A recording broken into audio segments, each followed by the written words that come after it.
I think there's a very strong and we heard it here at the ACU Congress this year, a very important role for universities to play in education and knowledge creation and knowledge generation.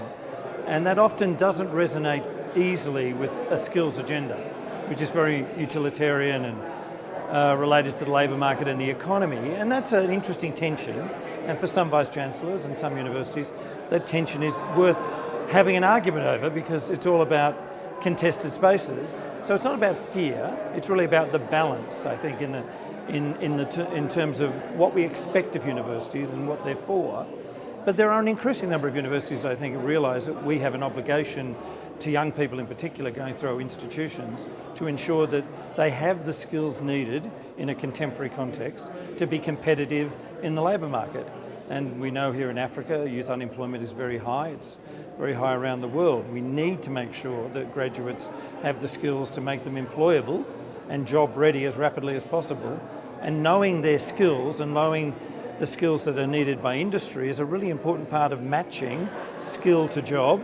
And that's a big productivity advantage as much as a job advantage.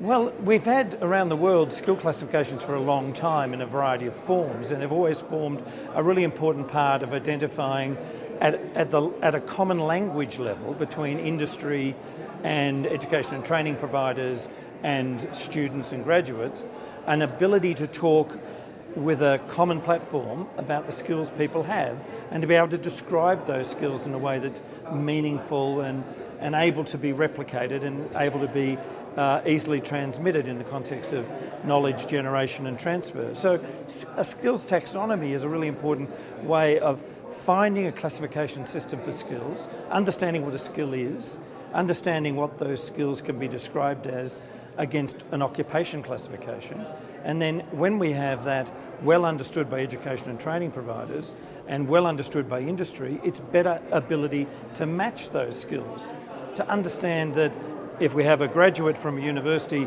with skills and to have an industry that understands those skills and that they match their needs means greater opportunity for employment.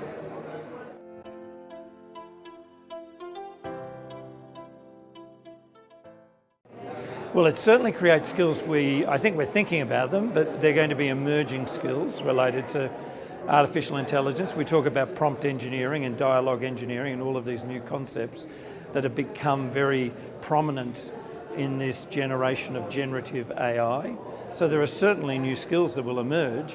I don't think it adds complexity to the national skills taxonomy, but it does, I think, reinforce the importance of the transactional and the soft skills that are so important, the critical thinking skills, problem-solving skills, communication skills. We see those increasingly associated with recruitment advertising now, the sorts of ways that companies are looking for skills, and they're looking for those softer skills alongside some technical skills, but they're also aware that AI can contribute to the technical side. The human side is becoming even more important. I think in that context, those skills need to be recognised in the national skills taxonomy.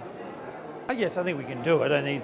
We need a conversation about it. We need to be able to describe what we mean by critical thinking and what we might mean by communication skills, but they're skills nevertheless, so we should be able to describe them, possibly initially in a contestable way, but to agree amongst all the key stakeholders about this is the definitions we need, because again, we want to be able to say, whether we call them graduate attributes or capabilities or skills, we want to be able to say that students acquire those skills.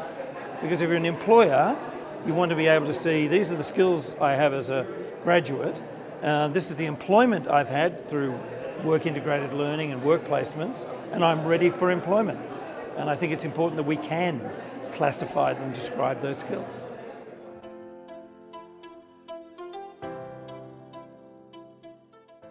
Well, we have heard some reassurances that education is crucially embedded in the new Commonwealth strategy, and that's an interesting way of describing it, but at a very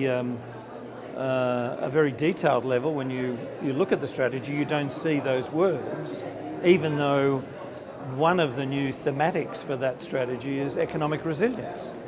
Well, if you want economic resilience in an AI-infused and AI-transformed labour market and economy, you really have to be skills-focused and education-focused. Similarly, if you want to advance trade or labour mobility, this is very much about skills. So it seems to me there's a lost opportunity here not to highlight the importance of education. We've heard it repeatedly over the last 2 days, the importance of education, the importance of higher education, the importance of tertiary education, the importance of our vocational training capability and higher education working closely together. All of that is about ensuring young people in particular have the skills and the education they need to prosper in the labour market and the economy. If you're the Secretariat of the Commonwealth, I'm pretty sure you should be listening to that as a pretty important driver of the future.